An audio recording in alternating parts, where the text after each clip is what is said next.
here. Today I'm going to go through 8 of the top concerns, myths, questions that we've gotten from parents about virtual camp. Let's get started. Alrighty, concern number 1. I don't want my kid spending all day on a screen watching videos. Very fair concern. And we know right now that there's a lot of kids watching TV all day and not really getting to go outside at all. And for us, that's why virtual camp exists, because we want kids to be able to go outside some if they're able. And through virtual camp, we know it may seem like a mysterious concept, but we do provide kids lots of opportunities to go outside, plant trees. That's even one of the activities we do during the day. So kids are watching some videos. That is a part of virtual camp, but that's not all virtual camp is. So concern number 1, busted. Alright, concern number 2, is virtual camp that fun? I don't really see how virtual camp could be as fun as in-person camp.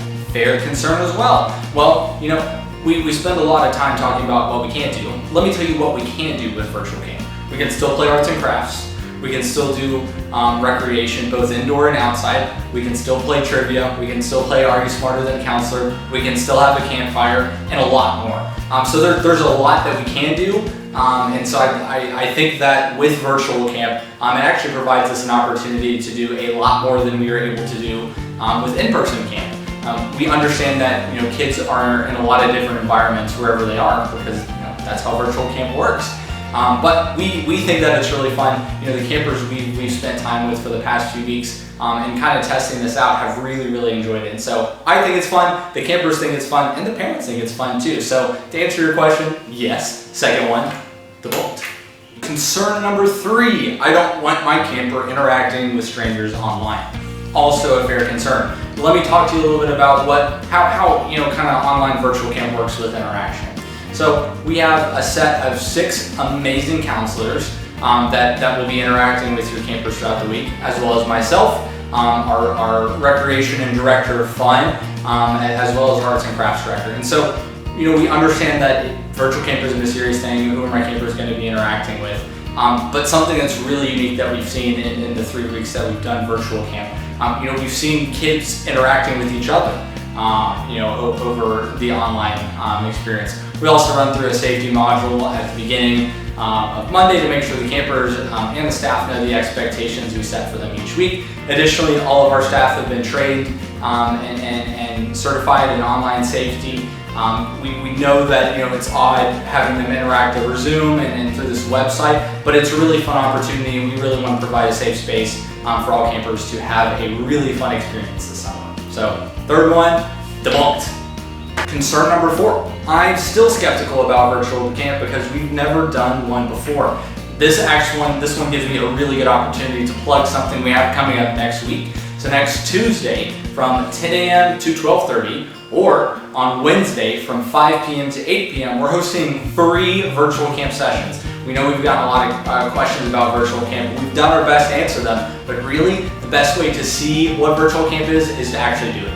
So we're giving anyone who has the opportunity and has the time to spend a few hours with us, that's all we ask, for free with our counselors, with the staff you'll be interacting with over virtual camp to really see what it is. We get that there's still people skeptical about virtual camp, so come check it out with us next week. The sign up is either above me or below me in the link, and so we really want to see as many people as we can next week. So 4th one, the one. The 5th card I've got here says, what is virtual camp? I'm not even sure what my kid would be doing all day.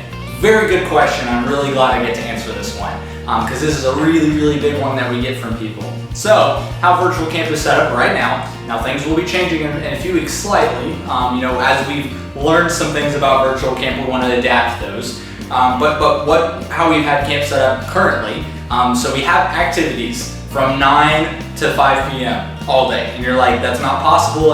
We've seen camps before, we've done this before, and we can't keep kids engaged, but we can. I can guarantee you that one, because we spent the entire month of May, so the whole month before we started this whole big project, just filming videos, activities, lots of pre-recorded fun for campers. So we've got a mix of hybrid and live activities that we do to keep campers engaged from 9 to 5. And we've really fine-tuned this over the past few weeks, and personally, I think we've nailed down the art and science of virtual camp. And so campers throughout the day, some of the things you might see. So 9 o'clock we have cabin time, so we do virtual cabins. And then somewhere around 10 o'clock we usually have what we call energizers. So those are dances that we put to really fun songs. So if you don't know what energizers are, ask your campers, they know all of them probably. So we still do energizers. We have a huddle time, so that's time to tell a Bible story for the day, and as well as do some different calm activities. And then usually we jump into different activity slots throughout the day. So on any given day, your camper will have anywhere between 1 to 4 activity slots, depending on how many live activities we have that day. For each activity slot, there's 2 different activities your camper can choose from. So if they're meant to take an hour, but we know sometimes people finish activities early. So if they do, they get to do another activity, or if they get bored, or if they finish an activity early, or if they just want to come hang out with us. We have counselors on Zoom, so live on Zoom from 9 a.m. to 5 p.m. every single day. So campers do not get bored. It is not possible. We have not had it happen yet. We have still yet to run out of activities. And we've had some campers that have been doing camp every single week for the past 2 weeks. So it's totally possible. Then coming around to lunch, we usually lunch all together. Then after that, we might have another activity. We also have an entire hour dedicated to nature. So if kids are able and have access to go outside, they have different activities they can do outside. If not, we have things that they can do inside that involve nature and learning about nature. Then we usually jump into some more activities. Some days we do fun things. Wednesdays are cold water Wednesdays. You have to come to virtual camp to find out what that is, but it's really fun. And sometimes we play live activities, trivia, Pictionary, Are You Smarter Than a Counselor? And then usually we end the day back with cabin time and time spent together, playing some games. And we always end the day just like we do with regular camp by singing Sanctuary. So it's a really fun-packed day. Usually, campers usually run out of time, doing all the different activities we have going on. So usually we have the opposite problem of not having enough time. And so I think that answers hopefully question number 5. We got 3 left. Concern number 6 is we've done a virtual camp before, but it wasn't worth it. How is Pinecrest virtual camp any different? Great question. So I really think what makes Pinecrest at Home very unique is our hybrid use of individual and live activities. And so when we're live, we've got all the campers there. We're all playing a game. We're keeping them. We're very attentive to keeping them all engaged. And then for our individual activities, our strategy really is to flood them with a bunch of activities so they can pick and choose what they think is going to be fun. And also having a backup support system of having live counselors on there all day in case they need help, in case they're confused about an activity, really keeps them engaged and really keeps them encouraged to complete the things, because we know that virtual camp can feel or can look and be perceived as school, because we know that a lot of schools were run like that for the past few weeks. But I really think Pinecrest at Home is different, and it's really fun, and we've really had a lot of fun with it. So concern number 6, busted. Alrighty, concern number 7 says, well, we missed the window to register for the June virtual camps. Are we out of luck? Short answer, no. So this gives me another good opportunity to plug some of our upcoming camps.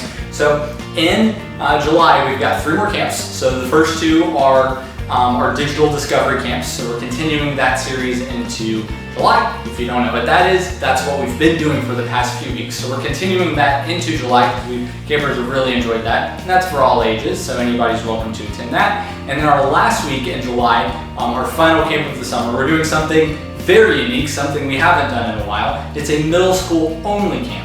And so it's anywhere from completed 5th grade all the way through completed 8th grade. That's going to be a really packed camp, and it's going to run from the afternoon through the evening instead of during those core hours during the day, because we know that middle schoolers love to sleep in. So it's going to be really fun. We just opened up registration earlier this week, so it is not too late to register, and we would love to see everybody there. Even some of the campers that we've already seen, and some of the ones who haven't done virtual camp yet, we'd love to see everybody there. Alrighty, this 8th card I've got here, probably the most important one. It says, I don't want to be a counselor all week, I've got work to do. Excellent, excellent point. When we first started talking about virtual camp, the very, very first thing that we brought up was we want to create an experience that the parents don't have to be there the entire time. And so we've worked really hard to make that happen. Our campers do have to have, some base level of technology. They have to be able to, know how to use a website, know how to use a computer. But beyond that, we've worked really hard to make the website very intuitive and very easy to navigate. And if they need any help, we always have our counselors that are live on Zoom, and they're always ready to help out. And so we get that parents don't want to have to do the counselors all week. That's part of the reason that we have an in-person camp. But we really think we've built something here with Pinecrest at Home that really allows a camper to have that individual experience that they have when they go off to in-person camp. So obviously, virtual camp, very, very different from in-person camp. But I really think that it's been something that's super fun to do. Something I definitely didn't think I was going to have to create this summer, but we did, and we did a really good job at it, if I might brag a little bit about ourselves. But it's going to be a really wonderful opportunity, and we would love to see everybody there. So go register if you haven't. Ask us questions in the comments below if you have them, and we look forward to seeing your campers at Virtual Camp.